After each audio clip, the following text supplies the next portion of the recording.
Trish, no one was injured and there was very little damage. And after the bomb squad cleared out, it was back to class as usual. Now, I know what you guys are thinking in there. You're thinking, Natalie, stop eating all that fair food so you can fit on that bike. Well, Trish, you've got the First Friday Art Walk going on. You've got the Oregon Shakespeare Festival. And then you have all this chocolate. This is chocolate wine. And I think this is for you guys back at the station. He says he'll post whatever you want. For instance, pictures are one possibility, or news articles and comments on your wall. Toyota says for the first time in a year, sales have actually gone up. Surprisingly, Toyota says even SUVs are selling. These dogs may look small, but don't let that fool you. Team Hup! A 12-dog team can pull about 700 pounds. Okay.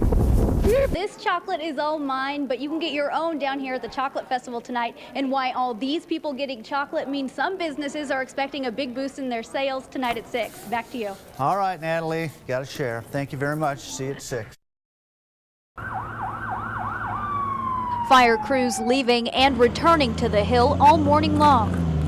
This house fire even a sight for people miles below. My neighbor called and said that our friends up at the top, their house is on fire.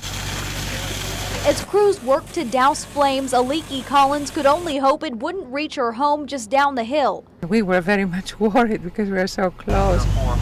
And crews say it was a tough battle. We had steep terrain, and up in the foothills of Phoenix here, it is tough access for heavy equipment, engines, and water tenders. But while crews were at work, so was Jose Villa.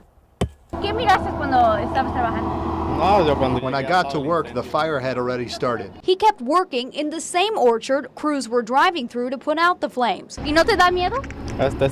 Yes, I was scared when I saw the fire, but I didn't think it would reach here. And if it did, I would have left. For people nearby, it's a danger that could have been. If it were summer, it could have been right here in front of our house. Firefighters agree if this fire broke out in July, it could have easily moved down the hill. You've heard it said a picture is worth 1,000 words.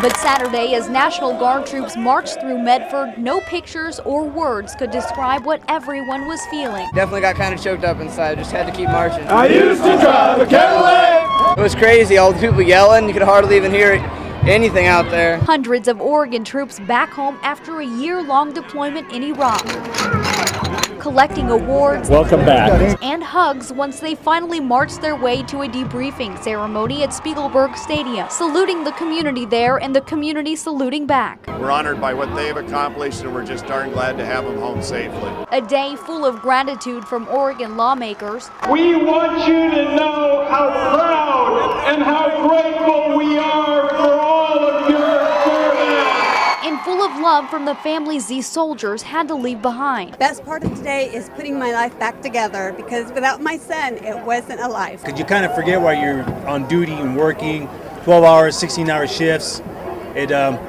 You forget when you come home it was all worth it. And while no words or images could really capture the day's emotions, it was still a picture-perfect hero's welcome. Come on, Jackson, let's go. Let's go. Sure, right now it sounds like Jackson has on a pair of high heels. But he doesn't mind. Jackson says thank you. Good boy, Jackson. For Jackson and his owner, it's a big thanks to the community now that he's walking on all fours. Tim Church and his wife adopted the three-legged dog in August and started looking for a prosthetic leg soon after. But Church says he didn't have to look any further. People came to find him and his disabled dog at work. We asked for no money. People came in the recycling center and donated money. The wonderful people of this valley, and almost covered it.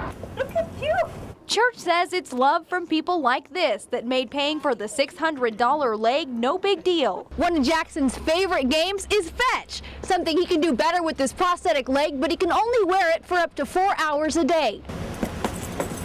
Jackson will be able to wear his new leg more and more every day. Yeah, it's something foreign on his leg, but he's using it. And for as much independence as a dog can get, a prosthetic leg for Jackson means he can finally stand on his own 2 feet.